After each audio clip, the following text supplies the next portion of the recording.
Okay. No, you can just watch the video. That's what he is. Yeah, every day. Thank you.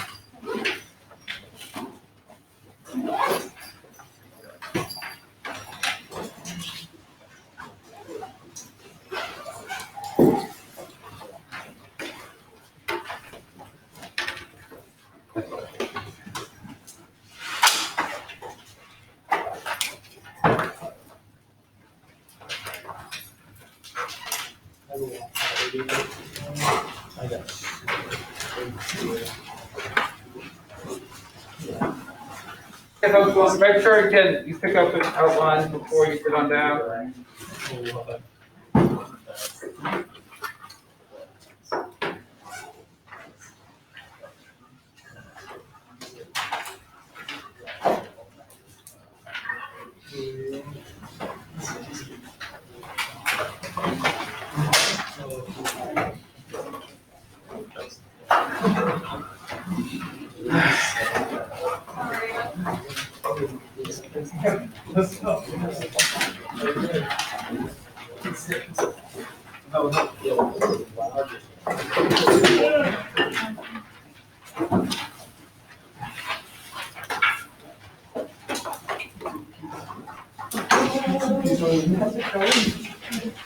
You still trying to wrap your head around that? I am. It blew my mind.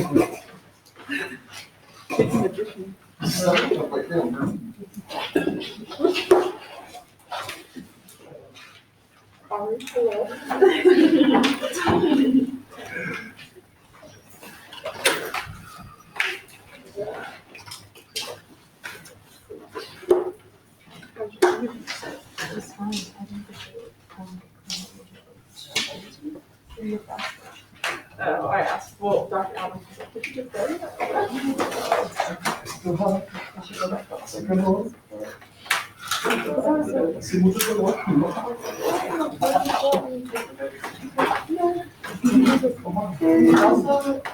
if you ever green candish, well, just take it all.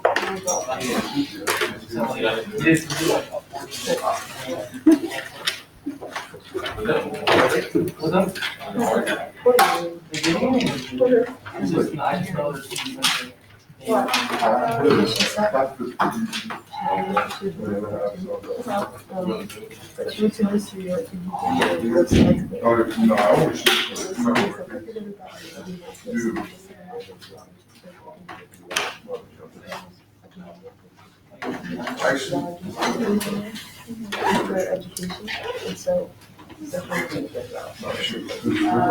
Gotcha. So basically, he's your triple major. Okay, oh, wow. Yeah, that was so way. He's talking to.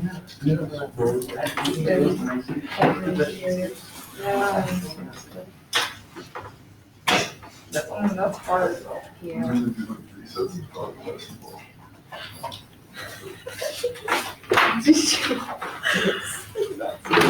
Nice. Yeah. Just before we start off, we finished up presentation and first presentation last Friday. And again, obviously, then we continue on and show us all your presentation groups. Make sure again you know which ones are in. And as with the first group, I'm more than happy if people have questions as you're planning, to use me as a resource. Okay. So of course, the next presentation comes up on this coming Friday, then on the article. All right. Today, what we're going to be looking at, as you can see from the map, is India. If you also look at the map carefully, you'll notice that when I talk about India in the most ancient period, the period which we go furthest back, talking about the civilization of India, I'm not talking about the modern day nation of India, which is much huger. In fact, I'm talking about one narrow corridor, one narrow area within India. And in fact, actually even extending beyond the borders of what today is modern India, this sort of northwest portion. And the reason I'm focusing on this is because this is where we have the earliest evidence of civilization popping up in India. And this is an area, this area that has always been an area of fascination for historians because of these rich sources. It's sometimes known as the Harappan civilization, after one of the cities, Harappa, which is located here. More regularly, it tends to be referred to as the Indus Valley civilization. And the reason for this, and if this is becoming repetitive, it's because this is a repetitive feature of early civilizations. It is because it is located close to an important body of water, and this is the Indus River, which flows right down the middle of this early civilization. And in case you want to see it, this is the Indus River today. This is an area that, first of all, is an area that has agriculturally always been an extremely rich region, which has really allowed civilization to grow up. It's also an area that, because of its riches, as we'll see, has always been an area that's been very attractive, in part for those living near it, natives, but also for those people from the outside. It becomes a magnet for others, for good or for ill. Now, the Indus River, as you can see here, in and of itself, this is a river, so this provided a lot of the irrigation for some of the earliest experiments with agriculture in India. On top of that, you'll see here that this is an area that is a mountainous region. So in essence, I think we have a seat right up here if you want to do this. On top of the water itself, just from the river, we also have runoff from the mountain. So when you have snow, for instance, in ice that melts, then eventually it runs off, and in some cases, of course, that can be used for agriculture as well. So a combination of those two sources of water. And as with other places, you see experimentation of things like, for instance, wheat, barley. People begin to plant in large numbers. Just them out for a second. And we also see people begin to raise animals, domesticated animals, like chicken, for instance, once they're set. And at this point, too, we also see people begin to cultivate cotton for clothing. The reason the reason why all of this really, the evidence hits home is that with the money that people gained from agriculture, they were able to begin to build cities. In fact, the cities civilization comes. And these are cities that, just to give you, this is an outlay of one of those early cities located along the Indus River. We're talking about cities here that are extremely well organized at an early stage. In fact, they're organized according to the grid plan, which shows a high level of organization, high level of direction from the top, probably, in these cases. You can see this. And in particular, we've also been impressed not only in the grid plan, but we also often see these kind of large, or sort of relatively large buildings that, based upon their size, the most logical suggestion is that they're granaries. So used to house excess grain you don't need to consume immediately. So more or less storing up for a bad time. And again, this shows us, in effect, that this is a civilization and that there's a lot of central planning.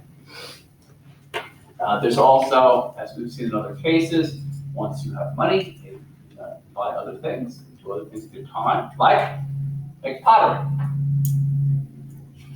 You can also, I'll explain what these things are in a second, but occasionally we have some idea of clothing. You can see here, it's not a very exact impression. You can see all these people are actually depicted in this sort of clothing that was made from cotton that was, we know, that was raised in the region. We have looked very closely at these different buildings. It was a good idea. As you can see, not would be very often what the buildings themselves look like, but what would their footprint look like before they ended up being leveled. This civilization had such a central planning that there were standard weights and measures throughout these cities. meaning that if I wanted to trade, I could depend upon one standard of weight applying no matter where I went. It's pretty good, one method of measurement. To give you some idea of how good these houses were, some of them actually have indoor areas to go to the bathroom, which is again maybe not what you associate with an ancient civilization. They're really highly developed in many ways. On top of again these sort of concern for hygiene in one's house, we also see in many of these cities these kind of basins. You see, you actually can go downstairs and go to the area where the water would be cooled. These have been interpreted always as being baths, and that's likely what they are. But at least some people think too, based upon what we know about later Indian civilization, in which there's a real religious concern for cleanliness, for cleansing oneself, that it's possible that in addition to simply the utilitarian bathing for the sake of keeping healthy, there might have actually been a religious aspect, which is why these sort of big baths show up in so many different of these early Indian cities. On top of that, in terms of the concern about religion in these early cities, I'll explain exactly what this thing is you're looking at in a moment, but this god here, what the person we think that the god, I should say, that is depicted here is a god, an Indian god known as Shiva, a god that is enormously powerful. It really, in some ways, Shiva is known as a destroyer, also sort of a transformer of human life. And the reason I point this out to you is that if this identification is correct, with this source from these ancient Indian cities, this would be the oldest continuous religious cult that we know of in existence, all the way from the ancient world, or even the ancient world, up into the modern day. Because we know, in fact, people still venerate Shiva to this day. So if that identification is correct, it's quite impressive. Please. Is it a goddess? It's a god, I should say, a god. Shiva. All right. The other thing we discovered in some of these sort of small images, this is the images of cows and bulls. And we know, again, this is from our knowledge from later Indian culture, cows and bulls become highly religiously respected. You're not supposed to, for instance, slaughter them. And it's very interesting to us, even at the earliest stage of sources we have in India, we already see these. And it's at least possible that there was already a veneration for cattle at this point.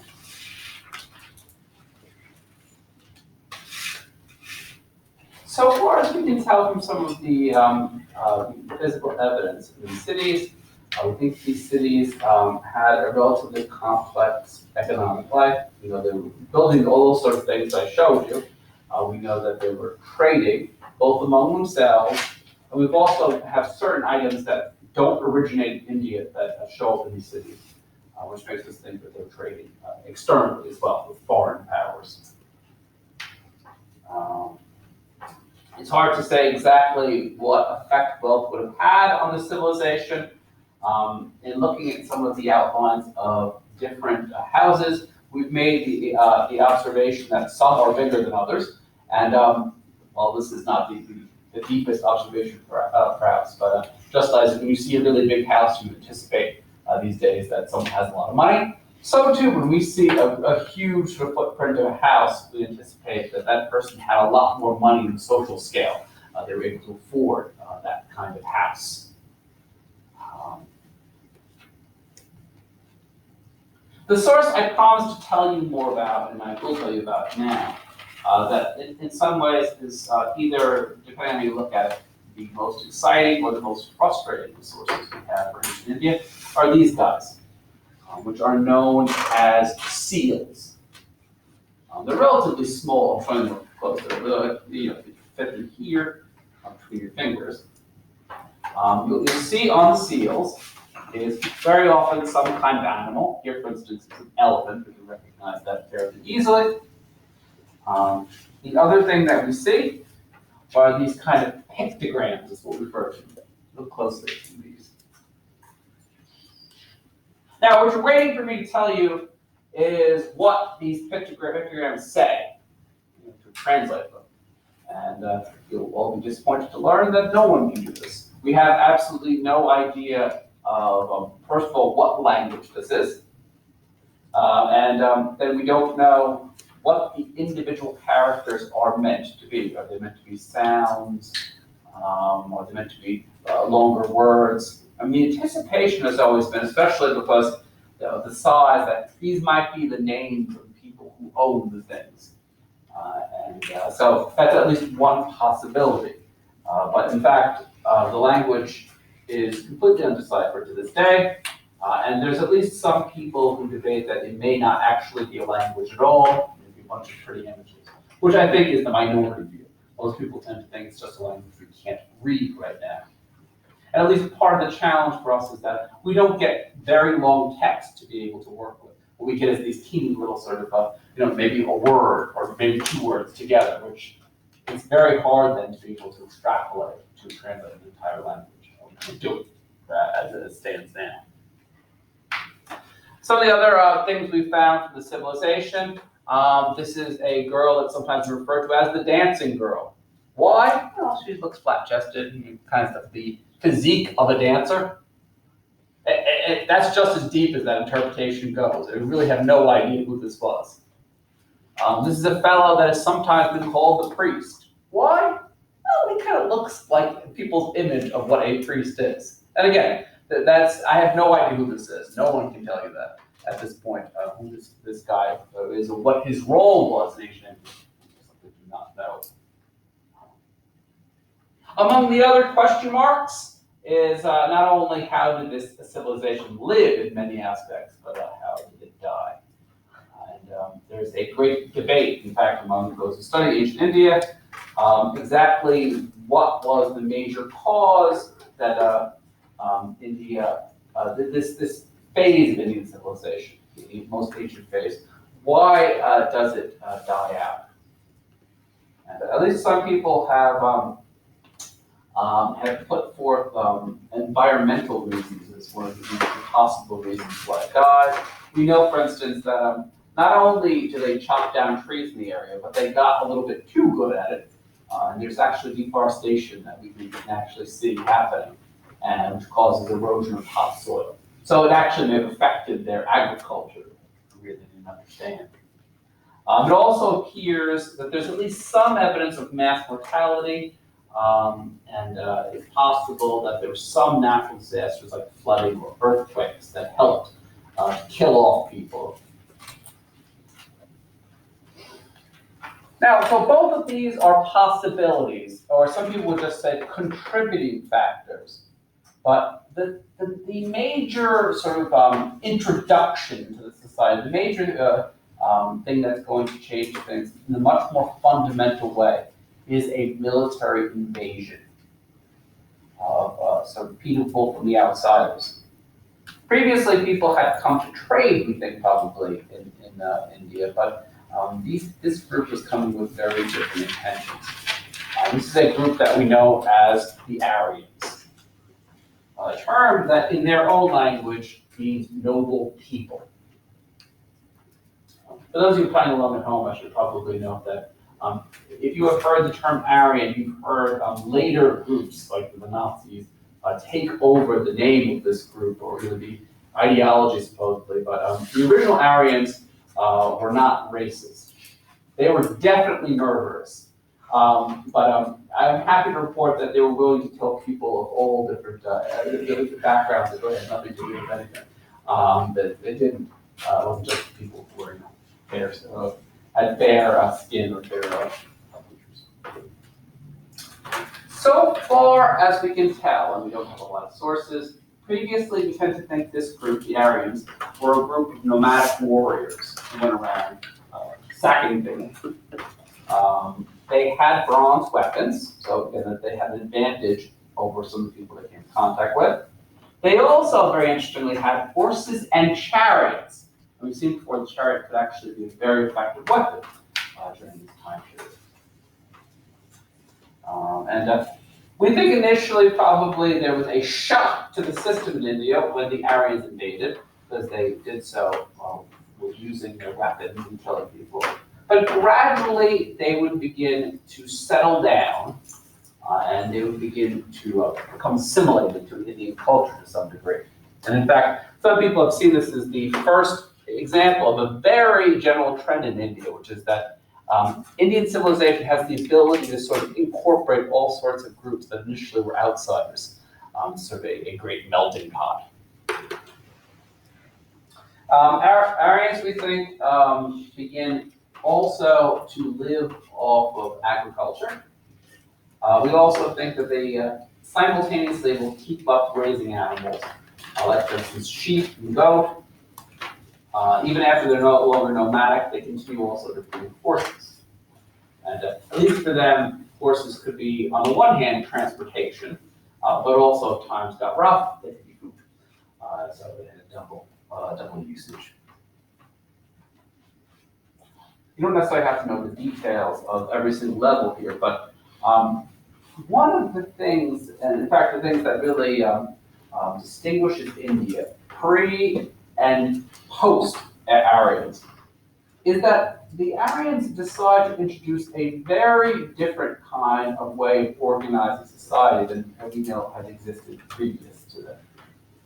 This is something we've always referred to, the outsiders refer to India as the caste system. One of the things that the Aryans wanted to make sure of is that even as they were becoming Indians, they knew they were becoming assimilated, they wanted to make sure that their children would remain distinct from the people on the ground, that there would always be a sharp line between their descendants and the descendants of the people who were already there. And in particular, they wanted to create a system, too, in which the jobs that the Aryans excelled at, the ones that they embraced, were the ones also that were more privileged in society. And that, we think, is the introduction of the caste system. And here, in a very simplified version, you'll notice that the caste system, on the top are priests and warriors, and these are specifically the jobs we think that, that the Aryans privileged. And slightly further down are people, especially people who herded animals, or in some cases are merchants or craftspeople. All these three upper groups, and you don't have to know the names exactly, but all these three upper groups are all Aryan, meaning that they're people who came from the initial bloodline of these invaders. The people on the bottom were especially people who had low-level jobs on farms and servants. These were people who were the descendants of the natives who were already there when the Aryans got there. So this is a way to perpetuate the kind of system that the Aryans wanted to. And in fact, this simplified chart doesn't show it, but even among these lowest group, there were distinctions. And in fact, some of the people are so low that the Aryans didn't even want to look at them, or they refer to themselves as untouchables. They don't want them anywhere near them. This caste system, although it's actually not legally in effect in India anymore, is a system that, socially speaking, has dominated India from the point of the Aryans till today. It's still a system that's very much operative on a social level. Everyone knows which caste you're born into, and under normal circumstances, you can't leave that caste. So that is your caste your entire life. And this will really very carefully regulate how people interact with one another on a social level, in terms of social relationships, who you're close to, in terms of who you're even allowed to marry. You can't marry people, under normal circumstances, a person of a lower caste would never hope to get married to someone of a higher caste. You usually tend to marry within your group. As I said too, in some extreme cases, you don't even want some of these people around you. So the caste system dictates a lot. And one of the reasons why it is successful is that the Aryans teach that this is a system that has divine sanction. And in fact, it is the gods who guarantee this system. The religion, we'll talk more about in a moment, but that is the reason why the system has to continue to operate. Even get basic questions about, for instance, about how you address people. It really is all it's all encoded in this system. The other thing we think that Aryans bring with them, very simply, is their belief in male authority. They were great believers of the idea, for instance, that men should be in charge of virtually every aspect of the civilization. So, for instance, all descent would be reckoned through the male line. Women were not supposed to have any public authority at all. Men inherited wealth in families where women were not allowed to. And men were meant to do all rituals. So it's really a deeply patriarchal culture. It was one that the Aryans had, and that's what they brought with them to India as well. Now, a moment ago, I hinted to you with one of the things that came with the Aryans too. In addition to caste, in addition to men being in charge, they also bring a very vibrant religious culture with them. In fact, it really, because our earliest sources for India only give us so much on religion, and for the most part, most of our detailed knowledge about Indian religious culture starts with the Aryans coming into India. Although I could talk a lot about the Aryan religious belief, if I were to give you the center of it, the most important part, it is by far sacrifice.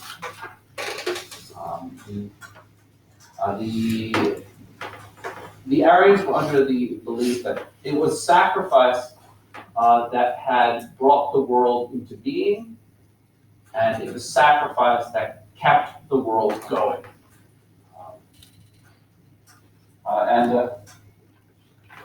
In particular, this is why, for instance, we know that the Aryans were dedicated to this god known as Agni, and a god of fire. In fact, the name Agni actually is very closely related to also the Latin word for fire. And the reason why I'm showing you he's relevant in this context is you'll notice what's underneath him. This animal, which in fact could be sacrificed and then burnt, and supposedly the remains, the smoke could rise up to Agni, the other god. So because of it could be set on fire. And we think that especially again, these animal sacrifices, we actually have at least some physical remains of them. We have, for instance, recovered archaeologically some fire pits, and we can see that they were doing these kind of sacrifices.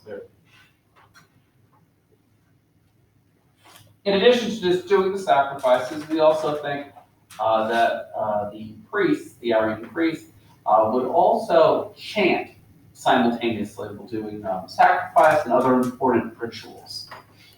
In fact, for homework, we've actually read a portion of the kinds of chants that they would do, something known as the Rig Veda. What the Rig Veda is, we think very simply, was a collection of hymns that were chanted in the process of sacrifice. More than 1,000 of them. This is a very important source for us, especially those people who want to investigate the civilization at this point in India, because we have so few other written sources, and the Rig Veda gives us a lot of information. And, one of the most fascinating parts about the Rig Veda is not only that, what it tells us about their religious beliefs, but how it was preserved. We don't think that the Aryan priests, for centuries, they never wrote this down.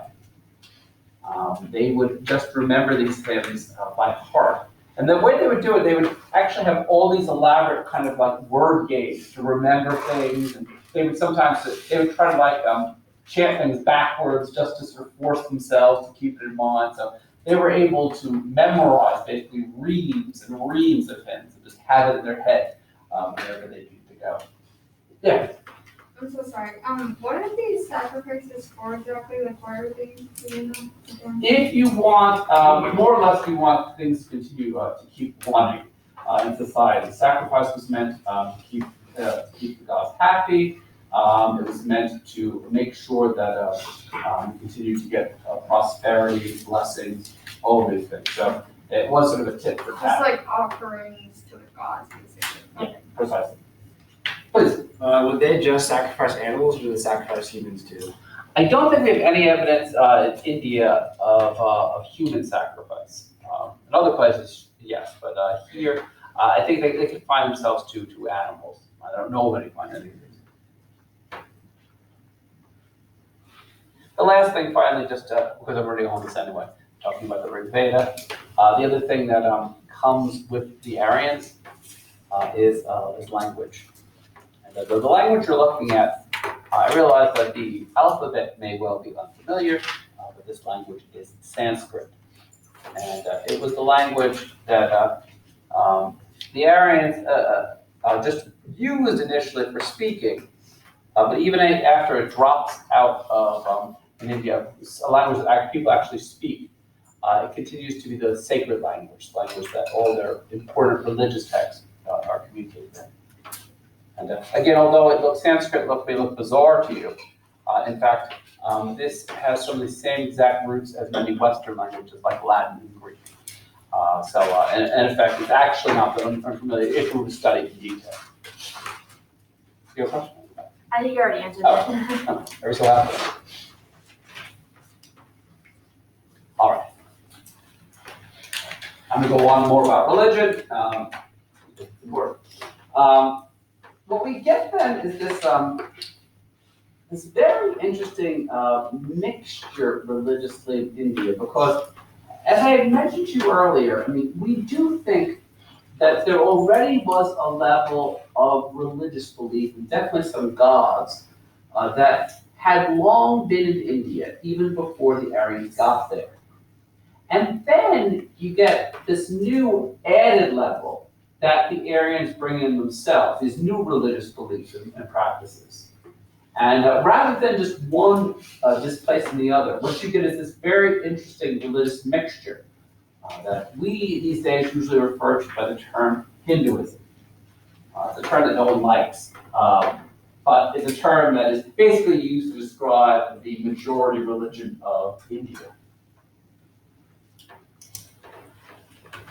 Hinduism as a religion, especially for people coming from the West, is something that always makes people unhappy because it is a religion in which it doesn't really have a very tight control over theology. It doesn't have a very standard form of doctrine or teaching. And in fact, it is a synthesis of all sorts of different ideas that, at least to outsiders, appear sometimes to be contradictory in nature. So, for instance, most of our texts in Hinduism seem to be polytheistic in nature. They imply that there are many gods. Yet there are some thinkers within Hinduism who say, well, yes, it appears that there are a lot of gods, but in fact there really is only just one. There's manifestations of one god, which appears confusing to us. We think that's the sort of thing you have to make a decision on one way or the other. And also, there are some Hindu writings in which people show straightforward belief and devotion, and there are others that, at least to our ears, appear to be extremely skeptical that there is any truth out there at all. Again, this appears to be a pretty fundamental difference that is still housed within the same large religious house. So the question, of course, all of you are asking is then, what sense to make of this, or what patterns of thought within Hinduism are most prominent? Well, I'll tell you.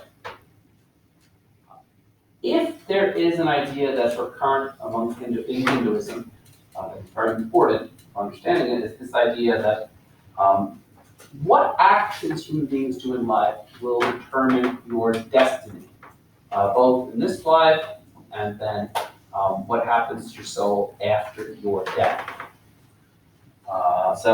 And sometimes people describe, in Hinduism, describe all human beings as being this sort of this big web that ties everyone together. In some cases, they describe this as kind of more of a circle, as in this case. Largely speaking, depending upon whether your actions are good or evil, after your death, your soul may then pass into a different form. They may go up to a higher form, or your soul may then drop down to a lower form, depending on if your action is good or your action is evil. What's interesting to us about this is I had mentioned to you just a moment ago that if you were born into one caste, you would stay there. Aha, I lied. If you die, however, your soul may move between castes. So in fact, the exception to that rule is if you live a good life, your soul might one day go and then you'll be reborn into a higher caste in your next life. This is something that's often referred to by Westerners. We'll sometimes refer to this as reincarnation. It's not a term that we really see in Hinduism itself. The term that they use to describe this whole sort of circle or web of being is samsara. This whole system describes it.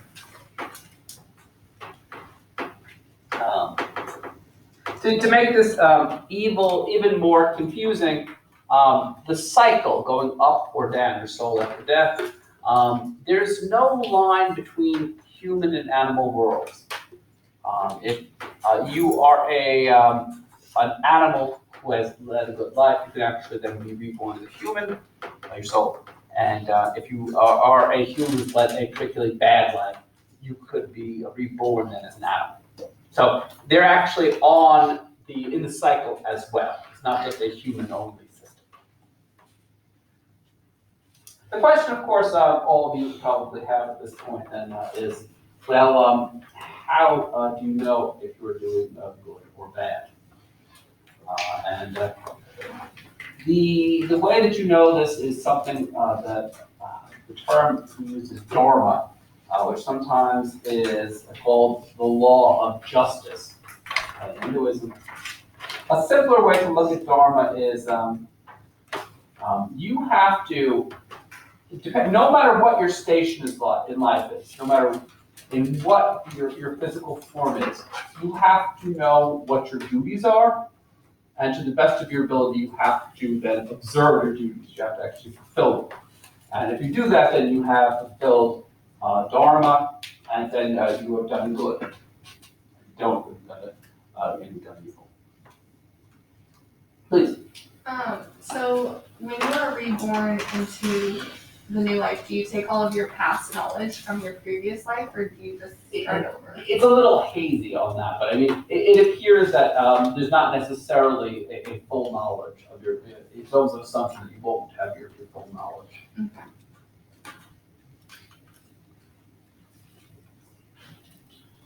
This entire system. One of the interesting things people have pointed to about Hinduism is that what I've just described to you, this sort of cycle of being, you don't technically need gods to make it successful. In effect, the fundamentals of this system I've described. With that being said, gods do not go anywhere in Hinduism, and there are gods all around the place that people worship. And they actually found ways to incorporate it part of this system. We think that at least one of the ways to tie all of this, perhaps to us, confusing sounding system together is the people who are in charge of it. These are the priests of Hinduism. As I mentioned to you, do the rituals, carry out sacrifice. They explain what dharma is, what's good, what is evil. They provide guidance on them how to do good, to have a better life in the future. This is one of the reasons why, in this centrality in terms of the system, this is why that you'll see, remember early in the caste system, priests are just as high as you can go in the system. In terms of legally, killing a priest was considered to be the absolute worst thing you could do on this system, because of these are people who are in charge of this system, helping guiding people. Yeah. You were born into the system, right? Correct. So if you were a woman and you were born into the priest system, only males had the ability to conduct rituals. So what would happen to the women? If you were on the priestly caste, you could, for instance, get married to a priest and assist him. And it's, even though you're absolutely right, it would not even be your duty to carry out the rituals. So your service is sort of like a counter point or something. Help.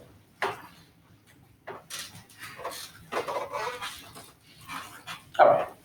If you're ready, I'm happy with all of this, then you'll probably be equally unhappy when I go on.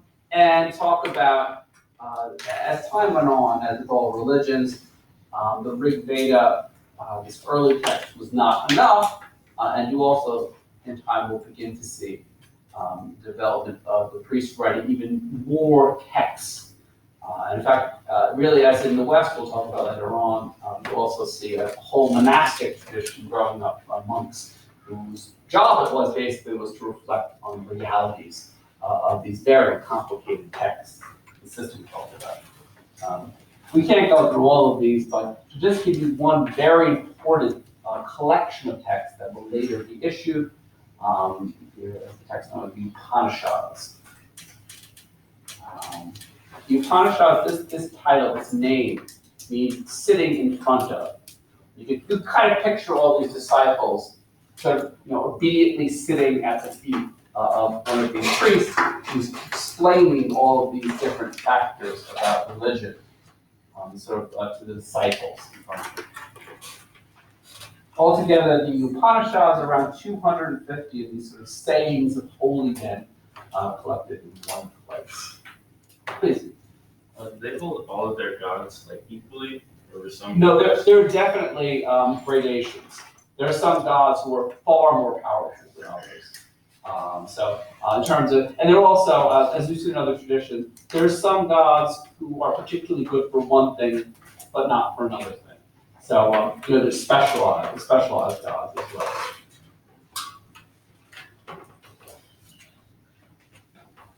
Not to harp on the point, but if you were to read the Upanishads, for homework at the beginning, you'll just, I think next time talk about India, you'll read a small portion of them.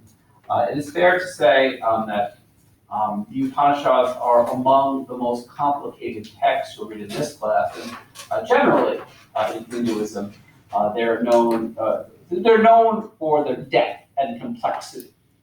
But that was on purpose, of course. Because that wasn't meant to be simple. It was meant to be, you're supposed to spend all your time sort of reflecting on these deep truths. And if you had something that was really simple, why would you spend the rest of your life reflecting on it and being a monk and turning like spiritual food? So, for instance, just to give you some taste of what the Upanishads say, they say, for instance, that appearances are completely deceptive. So, for instance, if I were to look around this room without religious knowledge, I may say, all of you are individuals. That's completely false, though. In fact, there's only really one world soul, and we're all part of it in some way. If you don't like that truth, you may reflect upon what is the nature of the soul that we all partake in, which again is a very complicated topic. The soul that supposedly we're all somehow a part of is unchanging. It's out there in the world. But if you really reflect on it, though, what this soul is, it actually is the only true reality. and all the other things we see around us that happen from day to day just will fall away completely. You notice that a lot of these priests and monks, interestingly enough to us, they spend a lot of time with this very intellectual, spiritual sort of side to Hinduism. And for them, in many cases, they didn't care as much about the gods. But as I mentioned to you earlier, the gods went nowhere. They're still very popular, and people venerate them. All right. For the purpose of this class, we can't spend much time talking about the monastic tradition in Hinduism, but it is fair to say then that you do get this very interesting strain of people who go off that led extremely harsh ways of life, and they spend their entire time contemplating higher truths. Really, in some degree, India, perhaps more than other civilizations, is willing to tolerate sort of eccentric religious men, generally men, who went off and spend their time doing this and to fund them. Most of these people are, for the sake of world civilization, relatively unimportant. However, one of them actually ends up becoming so important that eventually he'll end up founding his own religion. Yes, we're going to knock off both Hinduism and Buddhism in the same class because that's how fast we're moving. This statue, and it's among our earliest, is a statue of the person you probably have known as the Buddha. What you may not have known is, first of all, Buddha is not actually a proper name. Buddha is actually a religious title. It means the enlightened one, the aware one. It's the term that people virtually always use in talking about him, but it's not his birth name. I have put his birth name on your list, though. It's Siddhartha Gautama. And another thing you may not have known about him was that the Buddha, as I'll refer to him, because it's also easier, is he actually comes from India. And in fact, sometimes has students in the past, they associate quite rightly that the Buddha and his teachings actually took off in a huge way in East Asia. They forget, in fact, that he himself did not come from that civilization. It was just due to the later spread of his religion. All right, so who exactly is the Buddha? So the Buddha grows up. Sorry, I was just gonna ask really quick, is I forgot what it's called, Dalai Lama? Is that what it is? Is that part of Buddhism or is that Yes. It would take me too far away from it to explain in any great detail. But Okay, that's the simple answer is yes, absolutely. He's is a critically important Buddhist monk in that sense. Yeah. The Buddha grows up. He's very well placed in society, in the caste system within India. We think he was in the warrior caste, so not at the absolute top, but pretty close, right? He was someone who grew up in a very good family. They had money. They had good societal status. And although the historians always tell that Buddha actually had a relatively cushy upbringing, it did not bring him any joy or satisfaction. And again, one of the famous biographies you read of him, supposedly in seeing someone who was like old and decrepit, he begins to think more deeply to himself about questions that had never occurred to someone with a cushy upbringing, which was like, for instance, what is suffering? Why do we grow old? Why do we die? And he found, so far as we can tell, he found absolutely no sort of question or answers to those questions that satisfied him within Hinduism, which causes him then, like other great religious figures, to depart from his family home and to begin a search for truth. And as with other people of his time, we think that the Buddha's first outlet was ascetical practice, which is to say, he begins to torture his body in the hopes of finding religious truth. So exposing himself to very harsh conditions to torture himself. What's so interesting about us about this is that supposedly he spent 7 years trying to get to contort his body or to make it uncomfortable enough so he gained truth. He decided after that time that he was on the wrong path, and that this kind of bodily torture would not actually lead him to the truth that he was seeking. So instead, he begins as those who other people can't do, decided to teach, and he becomes at this point a full-time religious preacher and teacher. And somewhere along the line, he begins to expound this totally new doctrine that was something very distinct from anything that had existed previously in India or in Hinduism. Again, I mentioned to you one of the crux points of Buddhism, one of the points that really he was thinking about a lot, was that he wanted people to find some sort of system in which they could escape suffering. So rather than embrace suffering, which he tried to do, right? Instead, he wanted to find some way that they could get away from the suffering of the world, be liberated from it. To be able to do that, to really be able to find liberation from suffering, one of the precursors was that you had to learn to first master your body, not by torturing it, but you had to master it by gaining thorough control over yourself. And the system that the Buddha suggests to do this was something referred to as yoga. At Benedictine, stretching and breathing or something. Yoga, the basic, yoga was not something the Buddha created himself, but it's something he recognized then as a very powerful tool through the exercises of certain stretches and breathing to gain thorough control over your body. So he figured, unless you can gain control of your body and positioning, you won't be able to go further deep into your mind. So that's the goal of, and in fact, the term yoga means method or technique, and specifically in this method of mastery of refinement.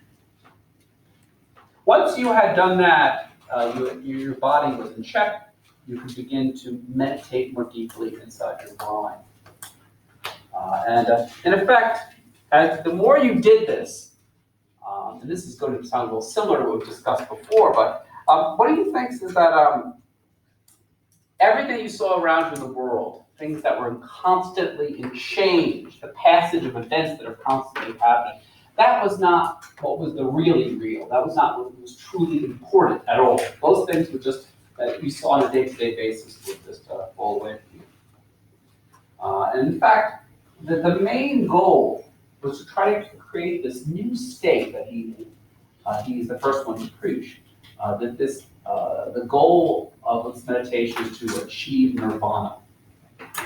And nirvana is the state of blessed, a sort of self-annihilation where you, the individual, falls away entirely, where you're free from suffering, you're free from death, you're free from rebirth and transformation. While you were doing this stuff, while you're trying to achieve nirvana, you also had to constantly be working on moral and spiritual betterment. For ways that we'll never understand, Buddha managed to be a fantastic organizer. He got all sorts of people to listen to him.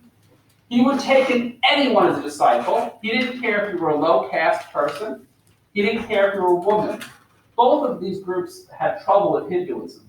Not so with Buddhism.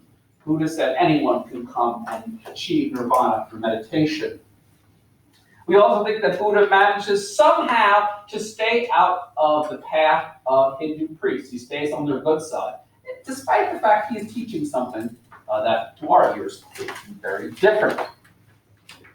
And one of the reasons why we think that, even though this is not easy, no one claimed, including the Buddha, that nirvana was something that could be easily achieved.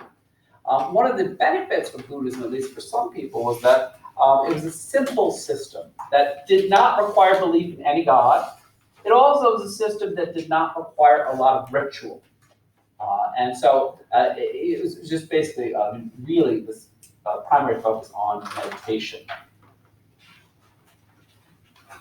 Although Buddhism as a religion, as I mentioned to you, is something that originates in India. It is actually interesting to us that Buddha never actually, his teachings never really achieved the level of success that he would in East Asia that he does. Sorry, let me rephrase that. In India, he never actually achieved the success he wanted. In East Asia, he does. And at least part of that reason, or what we mentioned earlier, that there are those people who decide to become Buddhist monks and spend their entire lives trying to work on meditation, doing deeds of charity and goodness to others, and what's relevant here, missionary work. In fact, it's because of these missionary monks, we get the explosion eventually of Buddhism far outside its original borders. And in fact, this is really for some people the first example of a world religion, a religion that really has a very large sort of international kind of following. It's not a religion that's confined to one area at all. It's a religion that has a very broad sort of appeal. We'll discuss more of that later next time we talk about India. Final questions? If not, folks, I will see you on Wednesday. Thank you.